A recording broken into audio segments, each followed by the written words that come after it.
Hi friends, स्वागत है आप लोगों का मेरे इस यूट्यूब चैनल में। और आज मैं आप लोगों को लीनियर इक्वेशन इनटू वेरिएबल्स का पार्ट 3 पढ़ाऊंगा। आज हम पार्ट 3 में पढ़ेंगे लीनियर इक्वेशन इनटू वेरिएबल्स का सिस्टमैटिक पैटर्न, जिसमें ये बताना है कि ये लीनियर इक्वेशंस जो हैं वो यूनिक सोल्यूशन है, हैज नो सोल्यूशन है, या फिर इनफाइनाइटली मेनी सॉल्यूशंस हैं।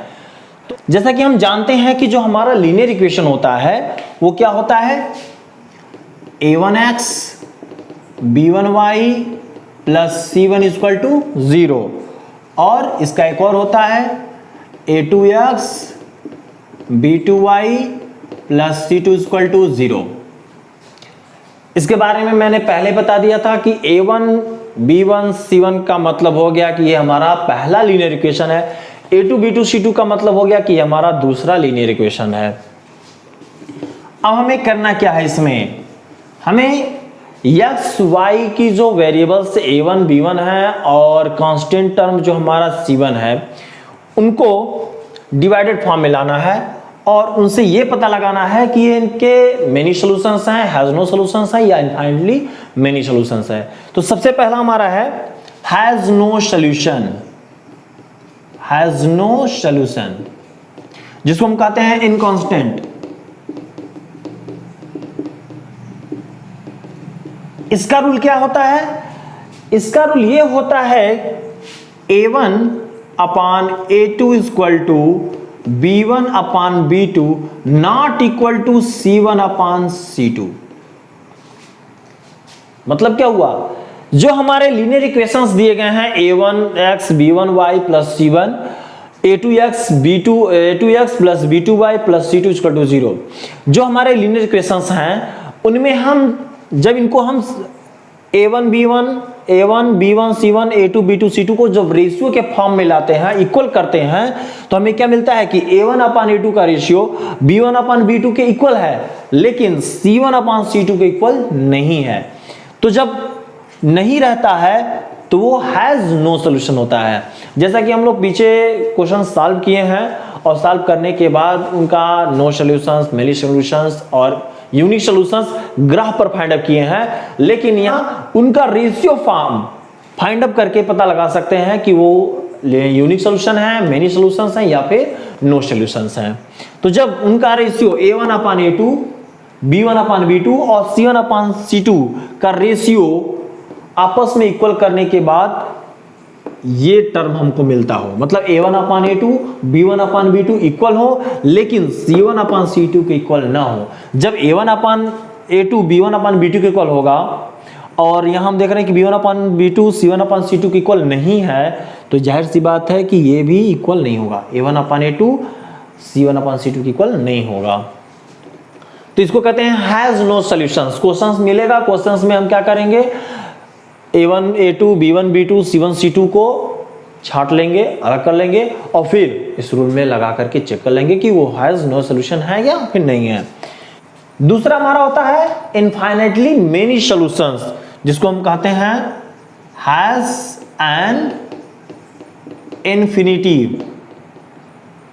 इनफाइनाइट नंबर ऑफ सॉल्यूशंस, जिनको हम कहते हैं कांस्टेंट। ग्राफ वाले में मैंने आप लोगों को बता दिया था कि कैसे इसको हम has solution, has many solutions, no solution, no solutions find up होते हैं। तो जब इनफाइनाइट नंबर ऑफ सॉल्यूशंस होते हैं, मतलब बहुत सारे सॉल्यूशंस होते हैं, तो उनमें क्या होता है कि a1 upon a2, b1 upon b2 और c1 अपान c2 तीनों ही रेशियो आपस में इक्वल होते हैं। क्वेश्चन जब मिलेगा तो a1 b1 c1 का वैल्यू जब हम रखेंगे तो देखेंगे कि उनका रेशियो आपस में इक्वल होगा। जब रेशियो आपस में इक्वल होगा तो हम कहेंगे कि ये जो हमारा लीनियर इक्वेशन है उसका वो इनफाइनाइट मेनी सॉल्यूशंस है। थर्ड होता है has unique solution, has a unique solution. Unique solution क्या होता है, इसको भी हम कहते हैं कंसिस्टेंट। इसमें क्या होता है a1 upon a2 equal to b1 upon b2 c1 upon c2, जिसमें a1 upon a2 not equal होता है b1 अपान b2 के। जिससे हम ये पता लगा लेते हैं कि ये यूनिक सॉल्यूशंस हैं। तो इस तरह से हम पता करते हैं कि यूनिक सॉल्यूशन है, इनफाइनाइट नंबर ऑफ सॉल्यूशन है, या हैज नो सॉल्यूशंस है। अब इन पे कुछ क्वेश्चन देखा जाए। जैसे क्वेश्चन है so that the following system of equation has a unique solution. जो हमें पहला क्वेश्चन सॉल्व करना है उसमें क्या है, यूनिक सॉल्यूशन पता करना है कि वो यूनिक सॉल्यूशन है या नहीं है। क्वेश्चन हमारा है so that the following system of equation has a unique solution. मतलब हमें जो शो करना है, दिखाना है, वो क्या है, यूनिक सॉल्यूशन है। तो हमारे पास इक्वेशंस हैं 3x plus 5y equal to 12, 5x plus 3y equal to 4। ये हमारे पास दो इक्वेशंस हैं। अब हम क्या करेंगे, इनमें से a1 b1 c1 a2 b2 c2 का वैल्यू फाइंड आउट करेंगे। तो उसके लिए हम क्या करते हैं, पहले इनको सीरियल वाइज कर देते हैं। 3x plus 5y minus 12 equal to 0, और इसको सीरियल कर देंगे तो 5x plus 3y minus 4 equal to 0। अब हम यहाँ से वैल्यू निकालेंगे तो a1 का वैल्यू 3 है, a2 का वैल्यू 5 है, b1 का वैल्यू 5 है और b2 का है 3, c1 का है माइनस 12, c2 का है माइनस 4। हमें पता है कि यूनिक सॉल्यूशंस का क्या होता है। यूनिक सॉल्यूशन में क्या होता है, a1 upon a2 not equal to b1 upon b2। तो जब हम यहाँ पर a1 अपान a2 इक्वल करेंगे b1 अपान b2 के, तो नॉट इक्वल, तब हम यहाँ अप्लाई करें, देखें क्या होता है। 3 अपान 5 इक्वल 5 अपान 3। तो क्या यहाँ पर ये जो दोनों वैल्यू हमने लिखा है वो आपस में इक्वल हैं, उनके रेशियो नहीं इक्वल हैं। जब नहीं इक्वल हैं तो हम यहाँ पर इसे कट का लगा देंगे। और ये क्या इंडिकेट कर रहा है, ये जो क्वेश्चन हमारा दिया गया है हैज यूनिक सॉल्यूशंस का है। Hence the given system of equation has a unique solution। ये जो हमें दिया गया है वो क्या है, यूनिक सॉल्यूशंस का है। अब इस पे एक क्वेश्चन हम सॉल्व करेंगे, इनफाइनाइट नंबर ऑफ सॉल्यूशंस। अगला जो क्वेश्चन हम सॉल्व करेंगे वो होगा इनफाइनाइट नंबर ऑफ सॉल्यूशंस। यहां हमारे सामने दो इक्वेशन दिए गए हैं। इन दोनों इक्वेशंस से हमें यह पता करना है कि ये हमारे equations infinite number of solutions हैं। तो हमें पता है कि इनफाइनाइट नंबर ऑफ सॉल्यूशंस का क्या मेथड होता है, क्या तरीका होता है। a1 upon a2, b1 upon b2, c1 upon c2 तीनों ही आपस में इक्वल होते हैं। तो सबसे पहले हम क्या करेंगे, इनको क्रम से करेंगे। तो 2x minus 3y minus 5 equal to 0 हो जाएगा पहला equation. 6x minus 9y minus 15 हो जाएगा दूसरा इक्वेशन। यहाँ से a1 की वैल्यू हो जाएगी 2, a2 का वैल्यू हो जाएगा 6, b1 का वैल्यू हो जाएगा माइनस 3, b2 का वैल्यू होगा माइनस 9, c1 का वैल्यू होगा माइनस 5 और c2 का वैल्यू होगा माइनस 15। यूनिक सॉल्यूशन का अब इसमें हम इनफाइनाइट नंबर ऑफ सॉल्यूशंस का रूल लगा देंगे। तो वो क्या होता है, a1 अपान a2 इक्वल होता है b1 अपान b2 के, और ये होता है c1 अपान c2 के। तो जब हम इनकी वैल्यू फाइंड अप करेंगे, रखेंगे यहाँ पर, तो 2 अपान 6, 3 अपान माइनस 9 और माइनस 5 अपान माइनस 15। तो यहाँ हम क्या देख रहे हैं कि 1 upon 3 equal to 1 upon 3 equal to 1 upon 3। तीनों ही रेशियो आपस में इक्वल हैं, बराबर हैं। तो ये हमारा जो सिस्टम गिवन है वो क्या है, इनफाइनाइट नंबर ऑफ सॉल्यूशंस। ये हमारा जो लीनियर इक्वेशन दिया गया है वो इनफाइनाइट नंबर ऑफ सॉल्यूशन है, क्योंकि यहां पर तीनों ही रेशियो आपस में इक्वल है। यहां हमारे सामने दो इक्वेशन दिए गए हैं, 3x minus 5y equal to 7, 6x minus 10y equal to 3।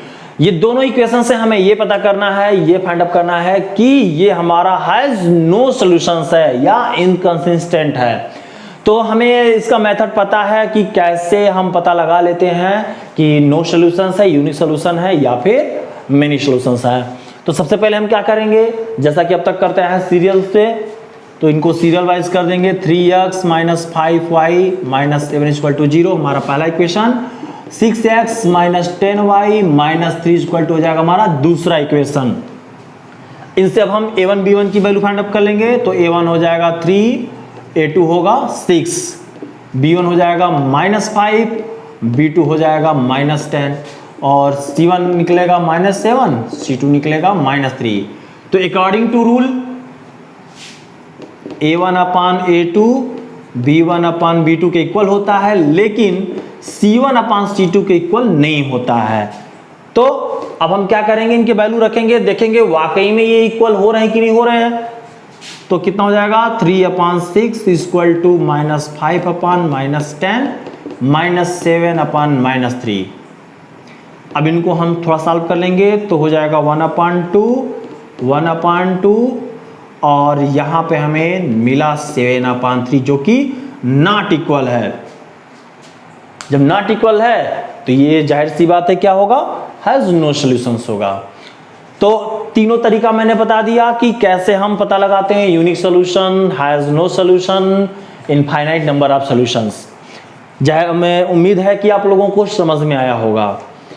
जब आप लोगों को समझ में आया हुआ होगा तो इसी के बेस पर, इसी के आधार पर, मतलब जो सिस्टम हमारा गिवन होता है has no solutions, unique solutions और many solutions, a1 upon a2 b1 upon b2 c1 upon c2 not equal, equal, इन्हीं के बेस पर हमें एक और क्वेश्चन मिलता है जिसमें k की वैल्यू फाइंड अप होनी होती है।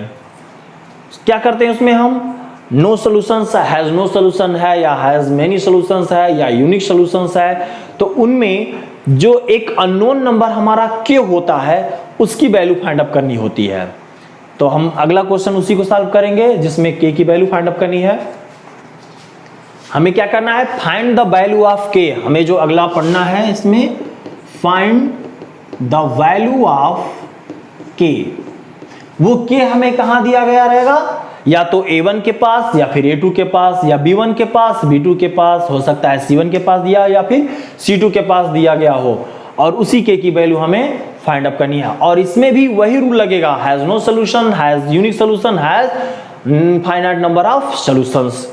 तो सबसे पहला हम क्वेश्चन सॉल्व करेंगे हैज नो सॉल्यूशंस का। हैज नो सॉल्यूशंस का हम क्वेश्चन सॉल्व करेंगे जिसमें हमें k की वैल्यू फाइंड अप करनी है। यहां दो इक्वेशन दिए गए हैं, 3x minus Y minus 5 equal to 0, 6x minus 2y plus k equal to 0।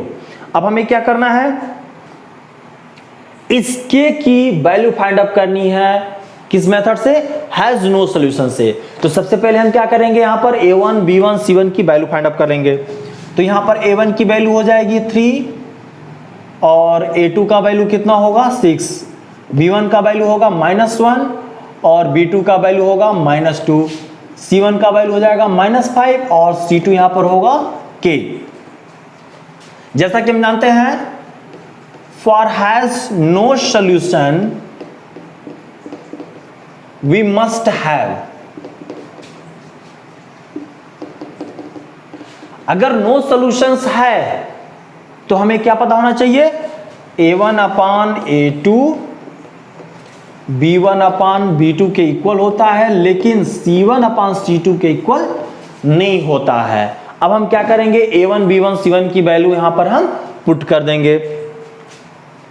जब हम पुट करेंगे तो हमें क्या मिलेगा, a1 upon a2 3 upon 6 equal -1 upon -2 equal to -5 upon k। अब हम क्या करेंगे, नॉट इक्वल, थोड़ा सा और इसको सॉल्व कर लेंगे इन दोनों से, तो क्या हो जाएगा 1/2 नॉट इक्वल होगा -5 अपान k। तो k की वैल्यू क्या हो जाएगी, नॉट इक्वल टू 10।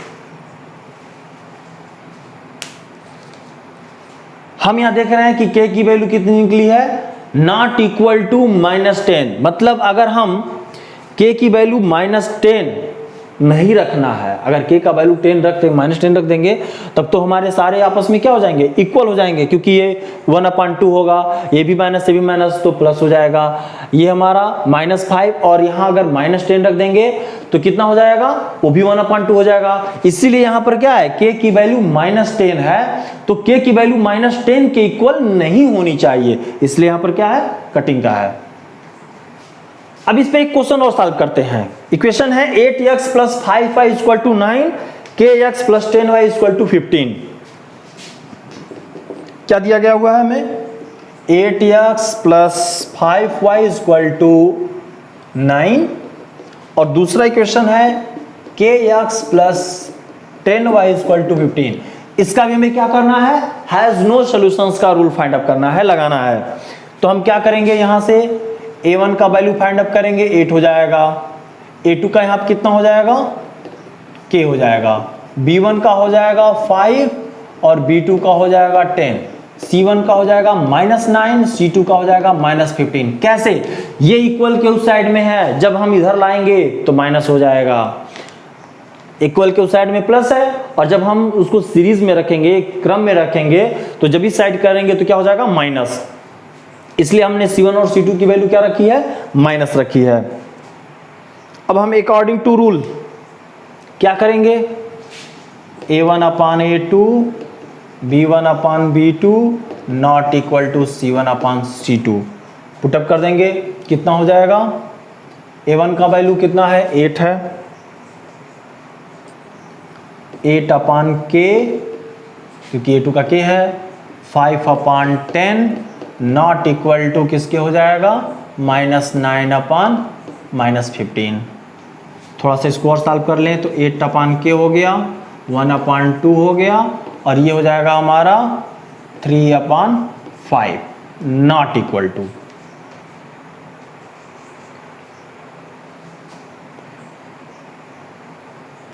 अब ये हमें मिल गया। अब हम क्या करेंगे, इन दोनों से k की वैल्यू फाइंड आउट कर लेंगे, तो 8/k = 1/2, तो k का वैल्यू कितना हो जाएगा, 8 × 2 = 16, तो k की वैल्यू हमें मिल गई 16।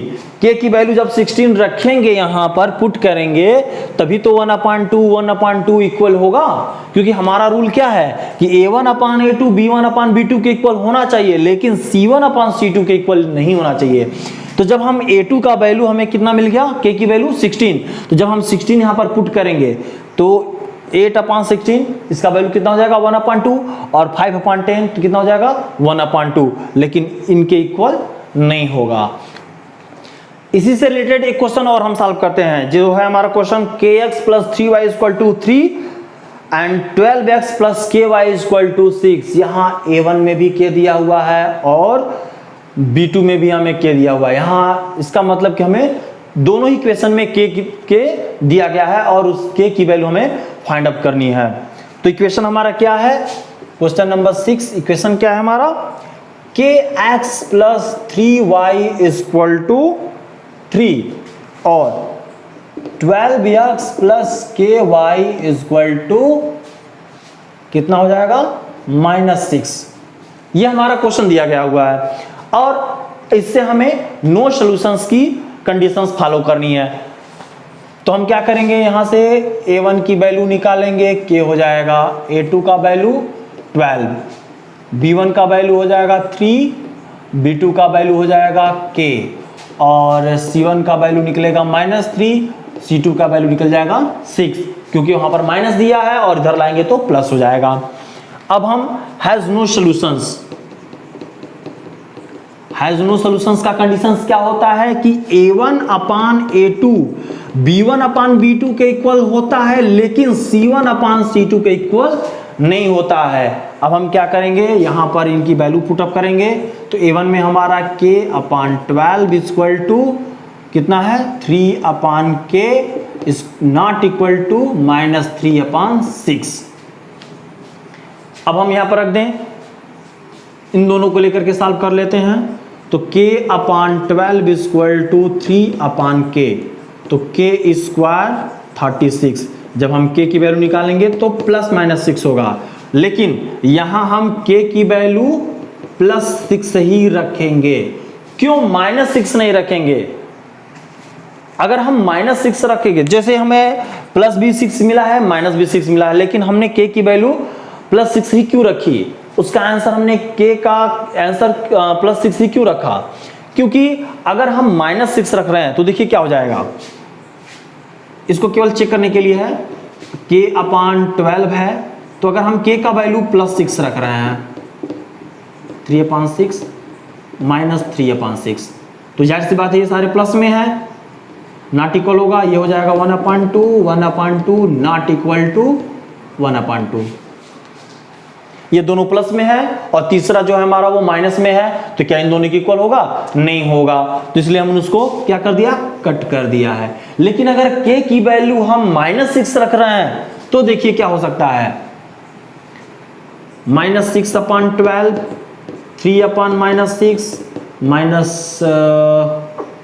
-3/6, इसको कट करेंगे तो 1/2 -1/2 -1/2, तीनों ही आपस में इक्वल हो गए, और जब तीनों ही आपस में इक्वल हो जाएंगे तो हैज नो सॉल्यूशंस का कंडीशन नहीं फॉलो करेगा, इसलिए हम k की वैल्यू क्या रखेंगे? +6 रखेंगे। चूंकि हमारे सामने कंडीशन दिया गया है कि हमें इसको k की वैल्यू निकालनी है, लेकिन कंडीशंस क्या होनी चाहिए कि नो सॉल्यूशन होना चाहिए, और नो सॉल्यूशंस के लिए हमें ये जो C1/C2 है B1/B2 के इक्वल नहीं होना चाहिए, इसलिए हम k की वैल्यू यहाँ पे क्या रखेंगे? 6 रखेंगे। अब हम अगला क्वेश्चन सॉल्व करते हैं यूनिक सॉल्यूशंस का। इक्वेशन हमें दिया गया रहेगा और हमें यूनिक सॉल्यूशंस का कंडीशंस फॉलो करते हुए k की वैल्यू फाइंड आउट करनी होगी। तो सॉल्व करते हैं नेक्स्ट क्वेश्चन क्या है हमारा? Find the value of k for which each of the following systems of equation has a unique solutions. जो इक्वेशन हमें सॉल्व करना है वो यूनिक सॉल्यूशन होना चाहिए। क्वेश्चन क्या है हमारा यूनिक सॉल्यूशन के लिए? तो यूनिक सॉल्यूशंस का टर्म एंड कंडीशन, मतलब कि उसका कंडीशंस क्या है हमें पता ही, अभी हमने देखा ही। तो इसमें पहले हम क्या लिखेंगे? 4x - 5 = k, और अगला है 2x - 3y = 12। ये दोनों इक्वेशंस हमारे सामने गिवन है। अब इससे हम a1 b1 c1 की वैल्यू फाइंड आउट कर लेंगे, और कभी भी इस क्वेश्चन को सॉल्व करने से पहले इनको सीरियल में कर लेना बहुत ही जरूरी होता है, ताकि हमें a1 b1 c1 जो मेन हमारा c1 है उसकी वैल्यू हम फाइंड आउट कर लें। क्योंकि यहाँ तो मान लीजिए हम डायरेक्टली प्लस माइनस का लगा करके आपको दिखा देंगे, c1 की वैल्यू -k, c2 का वैल्यू -12, लेकिन कुछ लोगों को समझ में नहीं आएगा, इसलिए हम क्या करते हैं उसको पहले ही इसको ट्रांसफर कर लेते हैं, ताकि a1 b1 c1 का वैल्यू हम फाइंड आउट कर सकें। तो a1 हो जाएगा 4, a2 हो जाएगा 2, b1 हो जाएगा हमारा -5, और b2 कितना हो जाएगा? -3, c1 हो जाएगा -k, c2 हो जाएगा -12। According to rules, for a unique solution we must have a1/a2 b1/b2 के इक्वल नहीं होना। c1/c2 के इक्वल हो सकता है, लेकिन b1/b2 के इक्वल नहीं होना है। तो हम क्या करेंगे? वैल्यूज की पुटअप करेंगे। तो a1 का हो जाएगा 4/2 -5/-3 -k/-12।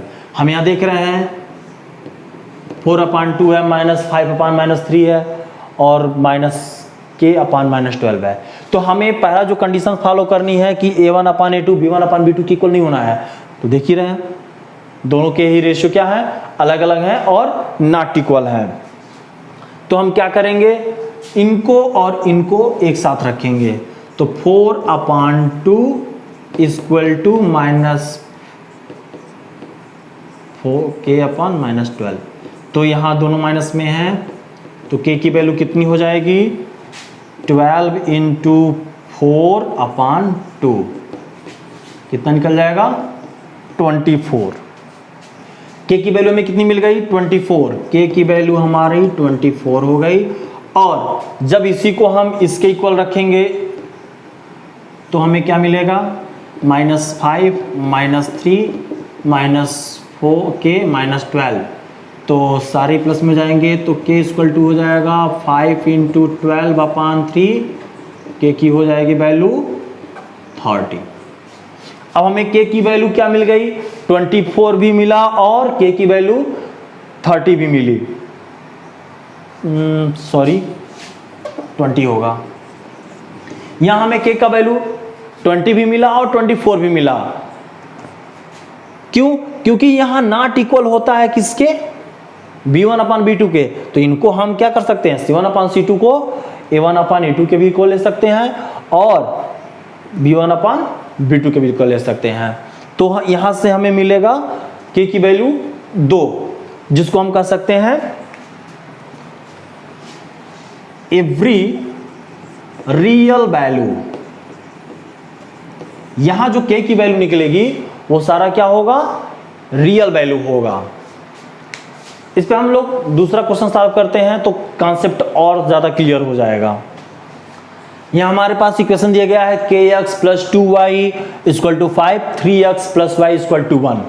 इसको भी हमें सॉल्व करना है यूनिक सॉल्यूशन से। तो हम क्या करेंगे, डायरेक्टली हम a1 b1 c1 का वैल्यू निकाल ले रहे हैं। तो यहाँ a1 का वैल्यू हो जाएगा k और a2 का हो जाएगा 3, b1 का हमारे पास हो जाएगा 2 और b2 का हो जाएगा 1, क्योंकि इसके पास कोई कोफिशिएंट है नहीं, जिसका कोफिशिएंट नहीं होता उसका कोफिशिएंट 1 होता है। c1 का निकल जाएगा -5 और c2 का हो जाएगा -1। यूनिक सॉल्यूशंस का रूल है कि a1/a2 b1/b2 के इक्वल नहीं होना है। तो for unique solution we must have, क्या होना चाहिए, a1/a2 b1/b2 के इक्वल नहीं होना चाहिए, लेकिन c1/c2 के इक्वल होना चाहिए।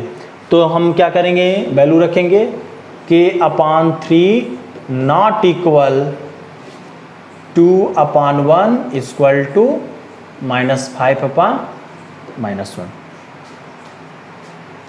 अब हम क्या करेंगे, चूंकि k का वैल्यू हमारा पहले ही दे दिया गया है c1 c2 में, अगर c1 c2 में दिया गया रहता तो उसको a1 a2 के भी साथ रखते और b1 b2 के भी साथ रखते। वही वैल्यू अगर हमें c1 c2 में k c1 c2 में दिया रहता तो हम इसके भी साथ इक्वल करके लिखते और इसके भी साथ इक्वल करके लिखते, लेकिन वो हमें दिया गया है किसके साथ, a1/a2 के, इसलिए हम इसको क्या करेंगे, इनके इक्वल करेंगे। तो क्या हो जाएगा, k not equal 2 × 3 not equal 6 sorry +6 होगा। तो k की वैल्यू हमें हमारी कितनी निकल गई, नॉट इक्वल 6। अब हमें जो क्वेश्चन सॉल्व करना है वो है इनफाइनाइट नंबर ऑफ सॉल्यूशंस। जैसा कि हमारे पास इक्वेशन हम देख रहे हैं यहाँ पर दिया गया हुआ, जिसमें k तीनों में ही k दिखाई दे रहा है। 2x + 3y = 7, k - 1 × x + k + 2 × y = 3k। और हमें क्या फाइंड अप करना है, k की वैल्यू फाइंड अप करनी है। और वो k की वैल्यू जब हम रखेंगे number of many infinite number of solutions के जब हम कंडीशंस में रखेंगे उस k की वैल्यू, तो तीनों ही रेशियो a1/a2 b1/b2 c1/c2 तीनों ही रेशियो आपस में क्या होने चाहिए, इक्वल होने चाहिए। तो अब हम यहां से क्या करेंगे, a1/a2 b1/b2 a1 b1 c1 की वैल्यू फाइंड अप कर लेंगे। तो a1 का हो जाएगा 2 और a2 का हो जाएगा k - 1, b1 का हो जाएगा 3, b2 का हो जाएगा k + 2, c1 का हो जाएगा -7 और c2 का हो जाएगा -3k। जैसा कि हम जानते हैं for infinite number of solutions, इनका कंडीशन क्या है कि a1/a2 भी इक्वल होता है b1/b2 के और c1/c2 के भी इक्वल होता है। अब इनकी वैल्यू पुट कर देते हैं। तो a1 का हो जाएगा 2/k - 1 = 3/k + 2 = -7/-3k। अब हम किसी भी, जब सारे आपस में इक्वल है तो किसी को भी आपस में इक्वल करके फाइंड आउट कर सकते हैं। ले लेते हैं हम इन दोनों को, 2/k-1 इक्वल टू 3/k+2। तो कितना हो जाएगा, 2k+4 इक्वल टू 3k-3। तो यहाँ से हो जाएगा 2k-3k और -3 -4। तो -k इक्वल टू हो गया -7। तो k की वैल्यू हमने कितना निकाल लिया, 7। अब ये जो k की वैल्यू हमने 7 निकाली है, चाहे इन दोनों को आपस में इक्वल करके निकाल सकते हैं, चाहे इन दोनों को, या फिर a1/a2 इक्वल टू c1/c2। किसी भी कंडीशंस में k की वैल्यू 7 ही फाइंड आउट होगी। अब हम चेक करना चाहते हैं कि जो k की वैल्यू हमारा निकला है 7, वो सही है कि गलत है। तो उसके लिए हम चेक कर सकते हैं, जो k की वैल्यू 7 है हम यहां पर पुटअप कर देंगे। तो 2 क्या है, k-1, 3/k+2 और -7/-3k रख दे रहे हैं। तो 2 कितना हो जाएगा, 7-1, 3 कितना हो जाएगा, 7+2 और -7/-3 इंटू 7 कितना हो जाएगा, 2/6, 3/9 और ये हो जाएगा 7/21। जब सबको हम डिवाइड करेंगे तो 1/3, 1/3, 1/3, तीनों ही आपस में क्या हो गए, इक्वल। जब तीनों ही आपस में इक्वल हो गए तो ये हमारा हो गया infinite number of solutions. Students, आप लोग क्वेश्चंस को सॉल्व कीजिएगा और मुझे उम्मीद है कि आप लोगों को समझ में भी आया होगा। आज मैंने क्या बताया आप लोगों को कि कैसे क्या कंडीशंस होती हैं नो सॉल्यूशंस के, मेनी सॉल्यूशंस के और यूनिक सॉल्यूशंस के, और उन पर हमने कुछ क्वेश्चंस भी सॉल्व किए और उनके साथ साथ k की वैल्यू फाइंड अप करना भी हमने सीख लिया कि k की वैल्यू कैसे हम फाइंड अप करते हैं। उन्हीं तीनों के मेथड से, उन्हीं तीनों कंडीशंस के हेल्प से, has no solution, many solution, unique solutions के ही कंडीशन से हमने k की वैल्यू फाइंड अप करना सीख गए। वीडियो देखते रहिए, लाइक करते रहिए, और अगला पार्ट हमारा जो होगा उस पार्ट में मैं आप लोगों को बताऊंगा कि वर्ड प्रॉब्लम के क्वेश्चंस कैसे सॉल्व करते हैं, जो कि हमारे अधिकतम क्वेश्चन एनसीईआरटी के बुक से होंगे। Okay friends, thank you.